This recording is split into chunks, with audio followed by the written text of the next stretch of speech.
bonne année. Bonne année. Je tourne cette vidéo juste avant minuit et je me suis dit que pour cette vidéo spéciale nouvelle année, début de nouvelle année, j'allais vous raconter une anecdote en rapport avec le nouvel an. Alors en fait, il faut savoir que fin 2018, début 2019, je suis partie en Corée pour la deuxième fois et je suis partie seule du coup parce que c'est quand j'étais au Japon, donc c'était un peu mon trip de fin d'année en mode vas-y, j'ai envie de me faire un kiff, de retourner en Corée, tout ça. Et sauf que j'y passais le nouvel an, mais sauf que le nouvel an tout ça, c'est pas... Hein, c'est pas très...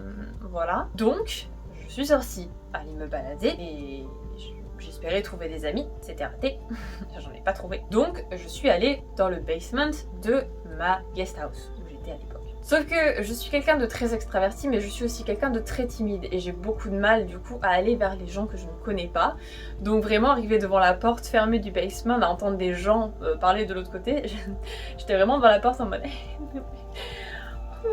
Et au final, j'ai pris mon courage à deux mains quand j'ai entendu deux Françaises discuter et je me suis dit bon allez go, tu sais quoi, c'est parti. Donc je rentre, je tape la dispute avec un petit peu tous les gens qui étaient là, plus spécialement les deux Françaises, dont une que vous avez d'ailleurs vue sur ma chaîne puisqu'il s'agit de Morgane, que vous avez vu dans la vidéo qui apparaîtra ci-dessus. Et c'était cool, vraiment, on a bien discuté et tout ça. Et bon, il était déjà tard, il était 1h30, un truc comme ça. Et là, un des Coréens qui était avec nous nous dit bah écoutez, si vous voulez, on peut faire une soirée genre pas que là, parce que voilà. Et il y avait pas beaucoup de gens qui étaient chauds en fait, il y avait juste nous trois, plus le gars, donc on s'est retrouvés voilà. À aller au Thursday Party de Hongdae. J'ai pas du tout aimé le Thursday Party, j'ai pas du tout aimé l'ambiance du Thursday Party, mais comme j'étais avec mes potes et que mine de rien c'était un peu la première fois que je faisais la fête pour le nouvel an en bonne et due forme, j'ai quand même kiffé. On s'ambiance, petite soirée chill, au KLM en boîte et tout. Et puis, bon, au bout d'un moment il commençait à se faire tard, on se dit bon,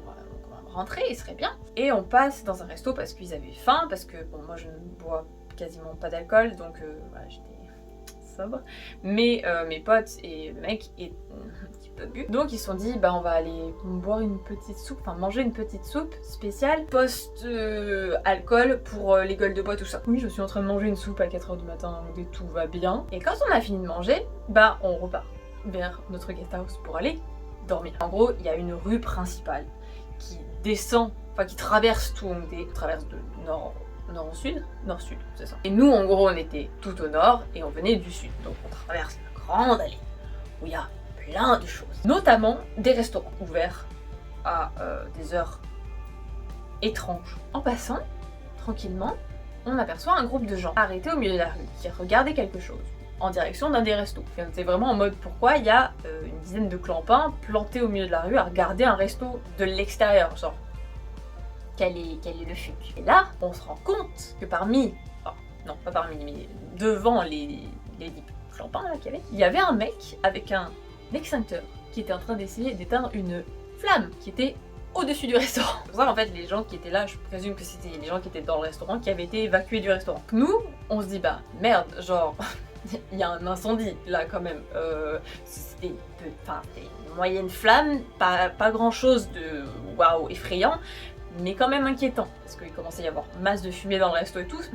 On sentait que c'était pas ouf, On se dit bon on va attendre parce que voir si les pompiers arrivent, et dès que les pompiers arrivent on dégage, et si on voit d'ici 5 minutes que il y a toujours pas les pompiers, on va les appeler parce qu'on s'est dit techniquement s'il y a un mec avec un extincteur et 10 pélos postés devant le restaurant, il y a forcément quelqu'un parmi eux qui a appelé les pompiers, ça sert à rien de les appeler 15 fois. Et là, le mec qui était avec nous, imbibé d'alcool, décide, dans un éclair de lucidité absolument pas lucide, de courir dans le resto. Alors bien évidemment sans nous prévenir pour qu'on l'arrête, ou sans qu'on ait le temps de faire quoi que ce soit. Donc nous on l'a juste rush dans le resto, on est en mode mais qu'est-ce qu'il fait ce taré? Nous, on n'est pas suicidaires, donc on est resté dehors à attendre qu'il revienne. Donc il finit par revenir, il a récupéré un téléphone d'ailleurs, qui a retrouvé son propriétaire, du coup le lendemain on lui pourrit la gueule très clairement en lui expliquant que il vient clairement de mettre sa vie en danger parce qu'on ne sait pas ce qui peut se passer. Il y a de la fumée quand même dedans, donc c'est dangereux.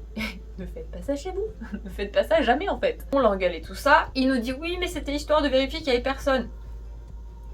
Frérot, vraiment, enfin genre là je pense que ça se voit qu'en fait il y a personne qui a été oublié. Ils ont eu le temps quand même d'évacuer et tout, c'était pas dans l'urgence de ce qu'on peut voir maintenant. Au bout de 2-3 minutes, d'un coup, l'immeuble a genre, fouf, il a pris feu d'un coup.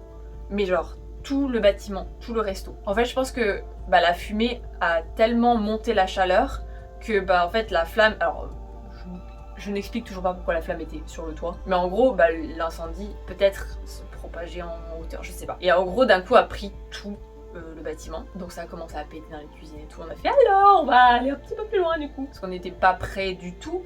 Mais on était quand même assez prêts pour flipper. Donc on s'est décalé et littéralement 30 secondes après, les pompiers sont arrivés. Donc on a dit, tu sais quoi, les pompiers sont là, on va pas gêner, on va pas se mettre en danger pour rien. On va juste rentrer à la guest house, dormir et basta. On rentre. Et on se dit genre, qu'est-ce qu'on vient de voir? À quoi on vient d'assister quoi? What the fuck? Et donc moi le lendemain, je me dis bon, je vais aller voir l'ampleur des dégâts, enfin ce qui s'est passé et tout. Et genre vraiment, je ne m'attendais pas à voir ce que j'ai. Parce que nous, on est partis, comme je vous l'ai dit, il y avait un bâtiment qui avait pris feu. Il y a eu toute la rue qui a brûlé. Si je me rappelle bien l'article que j'avais vu, il y a eu 13 bâtiments au total qui ont brûlé. Parce qu'en fait, à l'époque, les bâtiments qui étaient dans cette rue étaient tous collés les uns aux autres. Et il y en avait beaucoup qui avaient des structures en bois. Heureusement, c'était que des magasins et des restaurants, donc il y avait des gens dedans, mais qui ont eu le temps d'être évacués, parce que comme j'ai dit, ça a pris un moment quand même avant de se spread. Et le reste, c'était des magasins qui étaient fermés, donc il n'y a eu aucune victime. Heureusement, mais effectivement c'était hyper impressionnant parce que moi cette rue, c'était la rue des Buskings, donc c'était vraiment une rue où il y avait de l'animation, il y avait de la joie, il y avait des gens qui dansaient, qui s'amusaient et tout, et là d'un coup c'était des corps post-apocalyptiques quoi, c'était tout noir, tout détruit, tout brûlé, tout mort quoi. Donc un peu le choc, et vraiment ça restera un souvenir assez marquant de ma première année, enfin mon premier nouvel an du coup en Corée, parce que j'en ai fait 3 maintenant. J'espère que vous aurez passé une bonne année. Il y a quand même eu des bonnes choses en 2020, il y a quand même eu des bons trucs. Et on espère très fort que 2021 sera mieux. J'ai envie de dire ça peut être difficilement pire. Mais on va éviter de dire ça parce que on ne sait jamais. En tout cas, je vous souhaite que 2020 soit une super année pour vous. J'espère avoir plein de choses à vous partager cette année aussi. Je vous remercie d'être encore là, d'être avec moi sur cette chaîne et d'être encore là en 2021 j'espère. Et encore bonne année à vous, à votre famille, à vos proches, à vos amis, tout ça, tout ça. À bientôt!